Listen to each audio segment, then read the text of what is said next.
Salam la famille, aujourd'hui nous découvrons une histoire émouvante qui parle d'amour fraternel, d'acceptation du destin et de leçons sur la foi. Préparez-vous à un récit inspirant qui renforce notre lien avec l'islam. Malheureusement, plus de 80% de vous qui regardent nos vidéos ne sont pas encore abonnés. Nous vous prions donc de vous abonner pour nous soutenir afin d'atteindre les 100 000 abonnés d'ici la fin de l'année. Inch'Allah. L'histoire ici concerne Cheikh Abbas, qui est entré dans le Maksala, l'endroit où il prépare les corps pour le ghusl, ablution mortuaire. Avant même d'arriver à l'endroit, il a remarqué un homme extrêmement agité, en train de pleurer, de crier et de repousser tout le monde. Il criait « Partez, laissez-moi seul avec le corps, laissez-moi seul avec le corps ». Le cheikh, pendant qu'il mettait sa tenue et ses gants pour effectuer la préparation, voyait cet homme littéralement expulser tout le monde hors de la pièce. Quand le cheikh est finalement entré, il a demandé « Où sont les membres de la famille ?» L'homme a répondu « Il n'y a que moi, cheikh, je vais rester avec vous. Si vous avez besoin d'aide, si vous avez besoin de quelqu'un pour tenir le corps ou le tourner, je m'en chargerai, cheikh. » Ensuite, l'homme est allé fermer la porte à clé. Le cheikh raconte qu'il n'avait pas le temps de discuter ou de faire venir les autres membres de la famille pour l'aider. Cependant, cet homme ne cessait de pleurer. Il pleurait à chaque étape, incapable de se contrôler. Le cheikh explique que la manière dont cet homme pleurait devenait de plus en plus dérangeante, au point de le perturber. Il se disait « Oui, il est normal de pleurer, mais cet homme pleure d'une manière qui commence à vraiment me déranger. » Le cheikh lui a dit « Soit tu te calmes, soit tu sors pour laisser quelqu'un d'autre m'aider. » L'homme a répondu « D'accord, d'accord, je vais vous aider. » L'homme s'est un peu calmé et a commencé à aider. Le cheikh explique que la première étape consiste à poser le coude et la main sur l'abdomen et la poitrine du défunt pour expulser ce qui se trouve à l'intérieur du corps par la partie intime. Alors que le cheikh faisait cela, en appuyant petit à petit sur le corps, l'homme a recommencé à pleurer. Cette fois, il pleurait d'une manière si excessive que cela devenait insupportable. Le cheikh lui a alors dit « Tu sais quoi? Sors, tu causes trop de problèmes, sors !» L'homme a répondu « Non, cheikh, je ne sortirai pas. Personne d'autre ne viendra. Je resterai ici. » Le cheikh lui demanda alors « Quel est ton lien avec lui? Est-ce ton frère? Ton père ?» L'homme répondit « Non, je suis son ami. » Le cheikh répliqua « Et tu empêches son frère d'entrer, son oncle, son père, et toi, qui n'es qu'un ami, tu fais toute cette scène en pleurant et en criant ?» L'homme répondit « Non, non, je ne suis pas seulement un ami. Je suis un père pour lui, un frère, un fils, tout ce que vous voulez, mais je ne vais pas quitter cette personne. » Le cheikh pensa « Ce n'est pas le moment de discuter. » Il décida alors de calmer l'homme en l'occupant. Il lui dit « Très bien, donne-moi les ciseaux, donne-moi le coton, donne-moi le parfum, occupe-toi de cela et de cela. » Pendant qu'il aidait, le cheikh reprit la conversation. « Maintenant, dis-moi qui tu es vraiment. Quel est ton lien avec lui et pourquoi pleures-tu autant ?» L'homme répondit « Écoutez, nous avons commencé à étudier ensemble dès la première année de l'école. Nous avons terminé nos études ensemble. Ensuite, nous avons commencé à assister au halakha du Coran dans la mosquée ensemble. Nous avons ensuite intégré l'université ensemble, dans la même classe, sur le même banc ou à la même table. » Puis il continua. « Par le décret d'Allah, nous nous sommes aussi mariés dans la même famille. Il a épousé la première sœur, et moi, j'ai épousé la seconde. Par la volonté d'Allah, les années ont passé. Après le mariage, nous avons vécu dans le même immeuble, sur le même étage. Lui vivait juste en face de moi. Subhanallah. » Il ajouta, « Après quelques années, Allah l'a béni avec un garçon et une fille, et moi aussi. Nous sommes identiques. Nous vivons une vie où je ne vois pas mon père aussi souvent que je vois cet homme. Je ne vois pas mes amis ou ma famille aussi souvent que je le vois, lui. Je le connais depuis la première année de l'école, depuis que j'ai 5 ou 6 ans. » Il termina en disant « Je ne peux pas le laisser, je ne peux pas le laisser. » À ce moment-là, l'homme, en parlant avec le cheikh, s'était quelque peu calmé. Il pleurait moins et aidait maintenant le cheikh dans la préparation du corps. Alhamdulillah, ils finirent par l'envelopper dans le linceul, kafan. Ils partirent ensuite pour l'enterrement.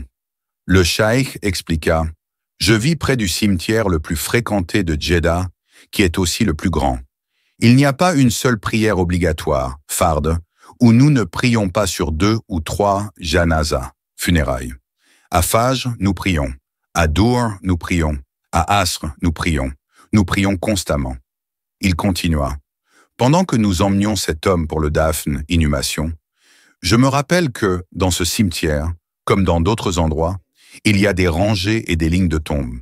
Par exemple, vous avez une première rangée, et dans cette rangée, il y a des tombes numérotées, 1, 2, 3, 4, jusqu'à 50, disons. Ensuite, vous avez une deuxième rangée avec les mêmes numéros, 1, 2, 3, et ainsi de suite. Donc chaque tombe est identifiée par un numéro et une rangée. Il ajouta, « Ce jour-là, j'étais à la 7e rangée, à l'heure de Dour, et nous avons placé cet homme dans la tombe numéro 10. Une fois encore, son ami pleurait.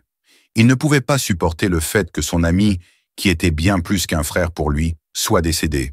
Le cheikh conclut, « Nous avons terminé le dafn. Tout s'est bien passé et c'était la fin de l'histoire. » Cependant, le lendemain, alors que le cheikh était assis dans son bureau en train de vérifier des documents, il remarqua des gens à la porte. Il demanda à ses collègues, « Qui sont ces personnes ?» Ils lui répondirent, « Eh bien, ils ont un corps avec eux. » Le cheikh leur dit, « Oui, mais personne ne m'a informé. » Ils répondirent, « Nous pensions que vous le saviez déjà, mais quoi qu'il en soit, allons faire le nécessaire. » Le cheikh alla rencontrer les personnes et leur demanda ce qui se passait. L'un d'eux répondit, « En fait, notre fils est décédé et nous voudrions que vous fassiez les démarches administratives.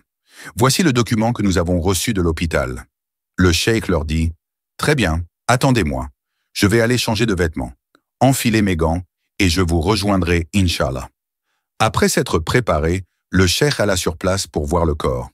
Il expliqua, « Normalement, je ne fais pas vraiment attention au visage des défunts. Je ne me concentre pas dessus. Je ne reconnais pas les visages des gens. » Quoi qu'il en soit, le corps était sur la Maksala, l'endroit où l'on procède au lavage rituel. Le cheikh était sur le point de commencer le ghusl, ablution funéraire. Il regarda le visage du défunt. Le père du défunt était présent, accompagné d'un autre de ses fils. Le cheikh fixa le visage du défunt, puis regarda le père et lui dit « Wallahi, cet homme ne m'est pas inconnu. Son visage m'est familier. » Le père commença à pleurer et répondit « Ya cheikh, voyons, cet homme c'est celui qui vous aidait hier avec les ciseaux, le coton, tout. C'est le même homme. » Le cheikh fut sous le choc. Il déclara « J'étais stupéfait. Le lendemain de Dour, lors de la même prière, cet homme qui m'aidait hier, je ne pouvais pas croire que c'était lui à qui je versais maintenant de l'eau sur la main. Cette même main qui, hier encore, me tendait les ciseaux. Cette même main qui m'aidait à laver son propre ami. » Le cheikh continua. « Nous avons fait le ghusl. Nous avons tout terminé. J'étais bouleversé. Mais malgré cela, nous avons continué avec le kafan, l'enveloppement dans le linceul. Nous l'avons enveloppé. » Puis il expliqua, « Ce qui est choquant, c'est que lorsque nous sommes allés faire le dafn, l'enterrement, nous sommes retournés dans la même rangée, la numéro 7, et la tombe était la numéro 11. Subhanallah. » Il ajouta, « Imaginez, chaque jour à Jeddah, il y a 3 à 5 janazas, funérailles, à chaque prière obligatoire. Mais pour une raison inexpliquée, pendant toute cette journée de 24 heures, rien ne s'est passé. Et cet homme est mort. Et comme il vivait avec son ami depuis l'enfance, dans la même classe, dans le même immeuble, il est décédé et a été enterré juste à côté de lui. La tombe numéro 10, c'était son ami. La tombe numéro 11, c'était lui. Subhanallah. » Le cheikh conclut, « Cela m'a rappelé le hadith que je viens de mentionner. Les 7 catégories de personnes qui seront sous l'ombre d'Allah subhanahu wa ta'ala le jour du jugement. Un jour où il n'y aura aucune autre ombre que celle d'Allah, sous son trône. » Et il termina. Imaginez ce genre d'amour. C'est ce qui nous manque malheureusement. Pour de petits arguments, pour de petits ikhtilaf différents, pour de légères divergences d'opinion, nous avons tendance à blâmer nos frères. Nous les attaquons à gauche, à droite, essayant de les discréditer, de les rabaisser et de montrer aux autres que notre opinion est meilleure que la leur. Et cela ne devrait pas être ainsi, wallahi. En tant que musulmans, nous ne devrions pas faire toute une histoire pour cela. Quel meilleur exemple pouvons-nous prendre? Il n'y a pas de meilleur exemple que celui des Sahaba, compagnons, après le prophète. Combien de fois avons-nous appris qu'Abou Bakr et Omar dans certaines réunions où le prophète était assis entre eux, élevaient leur voix. Abu Bakr disait quelque chose. Omar disait autre chose. Le but était le même, mais le chemin pour y parvenir était différent. Abu Bakr disait « Prenons cette voie » et Omar, radiallahu anhu, disait « Prenons cette autre voie ». Ils débattaient et leurs voix montèrent de plus en plus, jusqu'à ce que cela se voie sur le visage du prophète, montrant qu'il n'appréciait pas. Les Sahaba se rendaient alors compte de leur comportement. Mais le lendemain, khalas, ils restaient amis, frères, et continuaient à s'aimer. Malheureusement, à l'époque où nous vivons, dès qu'un désaccord survient, et c'est tout à fait normal d'ailleurs, vous savez, cela arrive dans les familles, cela arrive entre deux frères, cela arrive même entre des frères jumeaux identiques. Oui, ils se ressemblent physiquement, mais leur façon de penser est différente. C'est normal. Leur processus de réflexion est différent.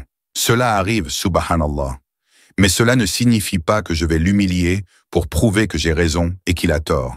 Alors, je demande à Allah, subhanahu wa ta'ala, de faire de nous ceux qui suivent toujours le Coran, qui comprennent le Coran, qui réfléchissent au Coran, qui mettent en pratique le Coran et qui s'efforcent de suivre la sunna du prophète Mohammed. Pour ceux qui ne savent pas qui est le Cheikh Abbas, c'est un cheikh d'une 60aine d'années qui accomplit un travail volontaire depuis 30 ans dans le cimetière de Jeddah, le plus grand cimetière de Jeddah. Il est le superviseur, le gestionnaire, celui qui donne le ghusl, qui lave et donne le bain rituel aux défunts. Et il fait tout cela uniquement pour l'amour d'Allah depuis 30 ans. Vous pouvez donc imaginer combien de cas il voit quotidiennement. Il est confronté à des situations différentes, à des corps différents, à des choses diverses, subhanallah. Malheureusement, plus de 80% de vous qui regardent nos vidéos ne sont pas encore abonnés. Nous vous prions donc de vous abonner pour nous soutenir afin d'atteindre les 100 000 abonnés d'ici la fin de l'année. Inch'Allah.